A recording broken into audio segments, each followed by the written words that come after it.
My name is Alexei Ivanov. I am 35 years old. I am a wildlife documentary filmmaker, but there is another side to me that not everyone knows about. I work at a small Amur tiger rehabilitation center in Primorye. For the past 6 years, most of my life has been spent in the forest. Sometimes I carry a camera. Sometimes I wait by an injured animal until morning. That's nature.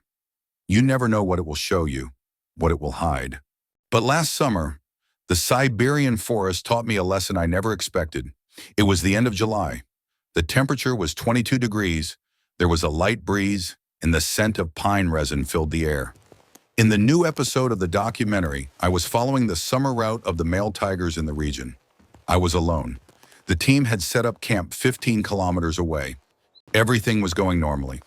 Birds were chirping, light shadows were falling from the trees. A classic summer day. I was about to turn on my radio and report my location. The moment I reached for the device, a branch snapped behind me. Before I had a chance to turn around, someone twisted my arm and pressed my face into the ground. The smell of earth suddenly filled my mouth. Sharp, damp, dark. I heard a harsh voice. "Don't move." It took me seconds to understand what was happening. Poachers. One pressed his knee into my back, while the other tied my wrist behind my back. They wrapped the same rope around my ankles. Then they grabbed me by the arm and dragged me to a fir tree. They wrapped the rope around the trunk and tightened the knot. At that moment, even the summer heat couldn't warm me. I could only hear my heart beating. Someone leaned over and whispered in my ear, "No one will find you here." And they all quietly blended into the forest. Suddenly, the entire forest descended upon me.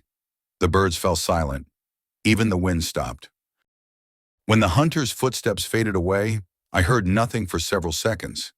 It was as if the forest had fallen silent, carrying even their shadows. I was sitting on the ground, leaning against a fir tree. The ropes were tightening around my chest, constricting my breath. But it wasn't the pain that shook me. It was the silence. There was no sound of birds. Even the wind had stopped. Such silence in the Siberian summer. It was like a warning from nature. The sky was turning from orange to blue. Night was approaching. I could only hear my own breathing, and even that breath seemed too loud in the forest. As my eyes adjusted to the darkness, I heard it, very faint, but close by, as if someone had stepped into the bushes right in front of me. At that moment, something inside me said, "This is no ordinary animal. Someone or something is coming." And I, bound, could do nothing but wait. My breath came in short gasps because I was tightly bound across my chest, but I couldn't tear my eyes away. A huge shadow appeared from the dark gap in front of me. Then, its body emerged from among the leaves. A tiger. Her amber eyes locked onto mine. I felt my heart stop beating. At that moment, I thought my work was done, that I wouldn't make it out alive. But the tiger didn't attack. It slowly began to turn away. Just then, I noticed the healed scar on its left hind leg. It approached, sniffed me. The warm breath from its nose touched my skin. Then something incredible happened. It slowly rubbed its head against my shoulder and arm. At that moment, I understood. This was not a threat. This was its way of saying it recognized me. The young tiger whose wounds we had tended to 2 years ago now stood before me, fully grown. And I felt that the fear of death had been replaced by a strange sense of confidence. That tiger had not forgotten me. After rubbing its head against my shoulder, the tiger moved to the tree behind me. I panicked when I couldn't see it for a moment, but then I heard the sound of its claws scraping against the bark. It was looking for the ropes. A short time later, there was a snap. The rope tightening around my chest loosened. The tiger didn't give up. It forced the knot with its claw. I could feel the tree shaking through my shoulder. After the tiger broke the ropes, we just stared at each other for a while. I was free, but my body was still shaking. My arms were numb. My legs weren't ready to walk, but I still had to get to the campsite. "Okay, let's go," I said to myself. The tiger quietly walked beside me. I took slow, deliberate steps. Darkness had fully settled in. The spaces between the trees were almost black. Every time a dry branch snapped, I flinched, while the tiger walked beside me, matching my pace. We continued for a while, but then my steps lost their rhythm. My breath came in short gasps, my knees trembled. My foot caught on a root, and I almost fell to the ground. The tiger stopped right in front of me. He tilted his head slightly to the side and looked at me, as if to say, "You can't go on like this." He was right.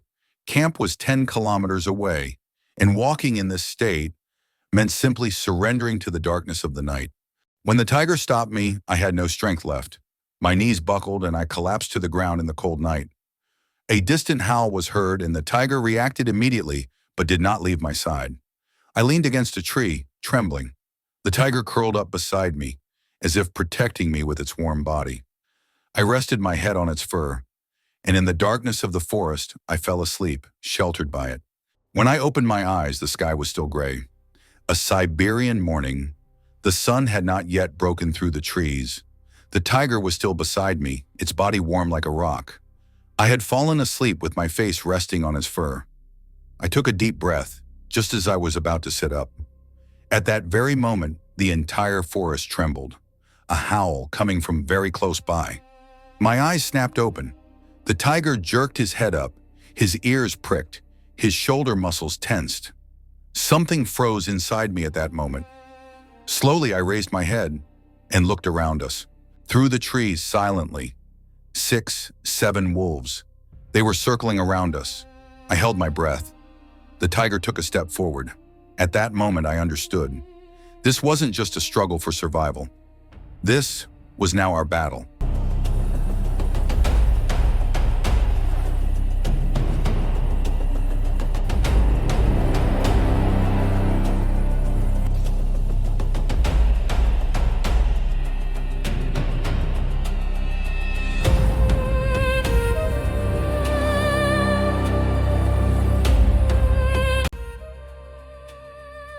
We looked at the wolf's motionless body one last time. Then the tiger stepped forward, and I followed behind him. The forest was silent, the gray light of morning slowly filling us. The danger was behind us, and we, with a silent agreement, set off again. The tiger was walking ahead. I, still weary from the night, followed him with heavy but determined steps. The morning silence of the forest felt like a strange peace after the night we had lived through. With every step, the same sentence ran through my mind. I'm alive, thanks to him. The tiger would stop from time to time, turning his head slightly back to look at me, as if to say, "Follow me, the path is right." I sped up as best I could, my light breathing blending into the forest. After the difficult walk, the campsite came into view. The tiger suddenly stopped. It was as if it was saying, "I can't go any further from here." This old friend had saved my life. I hugged him tightly. I couldn't hold back my tears. It was time to say goodbye. And that day I understood. Some friendships are written not in words but in experiences. I'm Alex. What about you? Have you ever formed such an unforgettable bond with an animal? Write in the comments.